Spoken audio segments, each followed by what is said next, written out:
I'm Justine Foley, and today's top stories are about a woman who lost her son during the Vietnam War, fear in Florida about a Cuban Missile Crisis, an interview with a Korean soldier, and now it's editorial reporter on the scene, Amelia Walker. Hello, Justine. I'm Amelia Walker, reporting live from Woodlawn National Cemetery, where the issue is that the military was drafting many young Americans to deploy them to take part in the Vietnam War. We have here today a mother at her son's grave whom she lost during the Vietnam War, and she will be talking about how the active deployment affected her and her family. Hi, thank you for having me. I'm here to inform the viewer the truth about what the war did to me and many others. I want to explain the pain that the war brought to many families, including my own. I'm gonna cry. What was your reaction to your son's deployment from the selective service system? And how did it make you and your family feel? Well, I was scared for him. I didn't know what to do because they made him fight for something that he didn't believe in. It made us feel like we didn't have the choice about going to war. Did it ever occur to you that you could have potentially prevented this by fleeing to Canada, since so many people were already doing it? We did think about it at one point. However, it was too much of a hassle. I don't have a lot of money. I'm a single mother. I have 2 jobs and I still have to take care of my other children. So, did you agree with the reason on why the United States went to war with Vietnam? In a way, I did agree with it because I was scared that communism would spread to the U.S. Since I had been hearing a lot about the domino effect. So, would this change your perspective on your son going to war? Somewhat, because he was one of the many that prevented communism from spreading. But also no, because I was afraid that he would end up the way he did. Here and telling us your story. I'm sorry for your loss. Thank you for having me. Thanks a lot, Justine. I am Madeline Dempsey, reporting live from Incheon International Airport, where the issue today is about an individual who moved from North Korea to South Korea since the U.S. supported South Korea's tension, and North Korea, who sought assistance from both the Soviet Union and the People's Republic of China to mount in assistance from South Korea. What were some of the reasons why you moved from North Korea to South Korea? Some reasons were because North Korea were communist and the government had control over the people. For example, there was no freedom of information, nor freedom of speech. There was food shortages. What was it that North Korea and South Korea were fearing? Both feared that there would be a wider war with Russia and China, or even, as some warned, World War III. What methods did the North Korean government use when the people disobeyed the rules of the government? An example is when thousands of Buddhists and Christians were purged and persecuted throughout the history of North Korea, and people who were caught practicing or spreading religion in secret places were punished harshly by public execution or being sent to political prison camps. How did North Korea defend themselves during the war? North Korea carried out a controversial nuclear test and several ballistic missile tests. What was it that North Korea and South Korea were fearing? Both feared that there would be a wider war with Russia and China, or even, as some warned, World War III. What was it that North Korea and South Korea were fearing? Both feared that there would be a wider war with Russia and China, or even, as some warned, World War III.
Our next story is Madeline Dempsey reporting live from South Korea. Another story we have is about the hysteria people have in the U.S. about a missile attack specific in Miami, Florida. We have a field reporter named Allison Davis out on the scene discussing the speech given by President John F. Kennedy. Also information about what the Soviets could be attacking us with. Thanks, Justine. I'm Allison Davis reporting live from Miami, Florida, where a big danger is taking place because Soviets have put missiles on the coast of Cuba. Before this chaos, John F. Kennedy wanted to get rid of Fidel Castro in 1961 and his unjust dictatorship. Nikita Khrushchev, Soviet leader, convinced Castro to install ICBM missiles in Cuba. President Kennedy is in a big dilemma if he should attack back, so on October 22, 1962, he broadcasted a live speech that we have here today. Good evening, my fellow citizens. This government, as promised, has maintained the closest surveillance of the Soviet military buildup on the island of Cuba. Within the past week, unmistakable evidence has established the fact that a series of offensive missile sites is now in preparation on that imprisoned island. The purpose of these bases can be none other than to provide a nuclear strike capability against the Western Hemisphere. Only last Thursday, as evidence of this rapid offensive buildup was already in my hand, Soviet Foreign Minister Gromyko told me in my office that he was instructed to make it clear once again, as he said his government had already done, that Soviet assistance to Cuba, and I quote, pursued solely the purpose of contributing to the defense capabilities of Cuba, unquote. That, and I quote him, training by Soviet specialists of Cuban nationals in handling defensive armaments was by no means offensive. And that if it were otherwise, Mr. Gromyko went on, the Soviet government would never become involved in rendering such assistance, unquote. That statement also was false. Acting therefore in the defense of our own security and of the entire Western Hemisphere, and under the authority entrusted to me by the Constitution, as endorsed by the resolution of the Congress, I have directed that the following initial steps be taken immediately. To halt this offensive buildup, a strict quarantine on all offensive military equipment under shipment to Cuba is being initiated.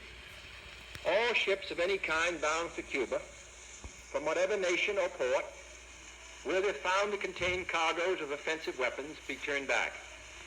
It shall be the policy of this nation to regard any nuclear missile launched from Cuba against any nation in the Western Hemisphere as an attack by the Soviet Union on the United States, requiring a full retaliatory response upon the Soviet Union. I call upon Chairman Khrushchev to halt and eliminate this clandestine, reckless, and provocative threat to world peace and to stable relations between our two nations. I call upon him further to abandon this course of world domination and to join in an historic effort to end the perilous arms race and to transform the history of man. Our goal is not the victory of might, but the vindication of right. Not peace at the expense of freedom, but both peace and freedom here in this hemisphere. In essence, this speech shows how John F. Kennedy does not want to create war, and he claims that the blockade will have a non-violent solution. Today we have a local citizen from Miami, Florida, who has the same fear as many other in the USA, especially since Florida is the state that is most vulnerable in getting attacked right now.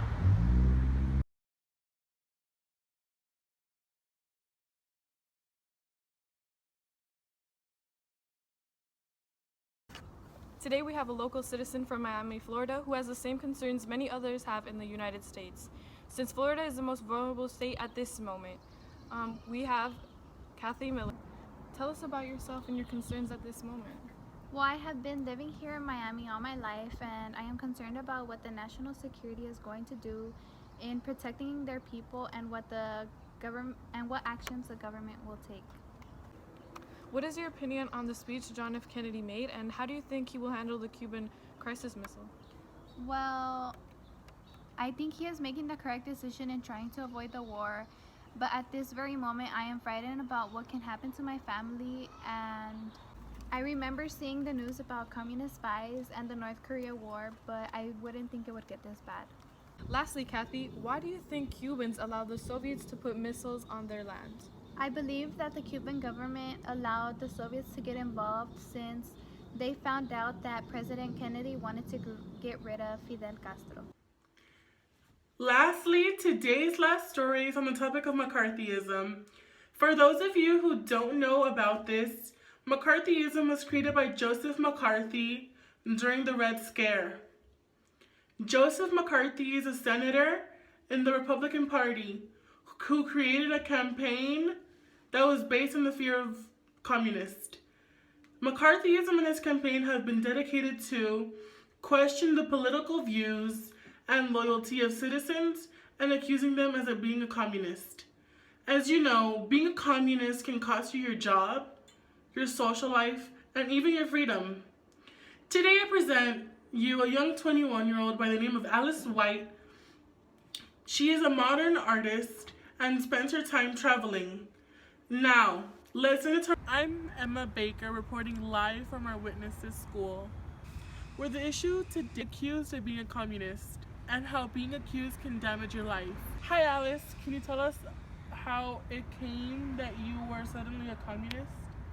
Well, to start off, I just got back from Norway. I spent all of my vacations from school traveling again, since right now I'm on break from school.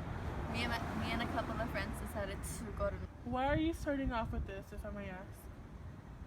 I'm starting off with this because, as you may know, many modern artists and multiracial people, and like basically anyone who has signed petitions against like nuclear bombs is at the top of the suspect list for communism, or for people who are communists. I myself, I study modern art, and although I'm not multiracial, I do surround myself with a lot of multiracial people. It's the fact that I travel around the world a lot, so I make a lot of friends with the time I spend traveling. Could the fact that you had just been in Norway make you a target? I'm assuming since it's right next to Russia, right? I believe that, yeah, like maybe it was a reason. It's still so unfair to accuse someone without having evidence. And What do they do to you? well, I have no job now. My teachers and my acquaintances look at me different. I was also threatened to be put in jail if like they found like more evidence, and it's really scary. Thank you so much, Alice. Thank you so much for being here and telling us your story. And thank you for having me and letting me share my story to everybody. I think it's really important that people and thank you for having me and letting me share my story to everybody. I think it's really important that people